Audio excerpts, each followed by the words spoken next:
नमस्कार मंडळी, मी स्मिता. पूर्वी मला आठवते लग्नानंतर पहिल्यांदा सासरी गेले आणि बाथरूममध्ये गेल्यावरती पाल बघितल्यावर मी पळत सुटले. जाम घाबरलेच होते.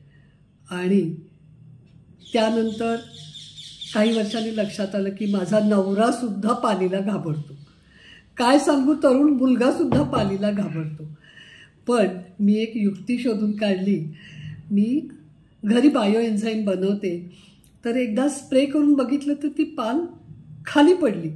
म्हणजे तिची चिकटण्याची पॉवर कमी होते त्याच्यामुळं.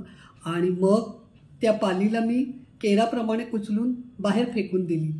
आणि आता आमच्या घरामध्ये सगळेजण एक्सपर्ट झालेले आहेत. खरं सांगायचं म्हणजे एकदा बायो एन्झाईम फवारलं की ती पाल परत कधीच तुमच्या घरात येत नाही. आली तर दुसरी पाल येते.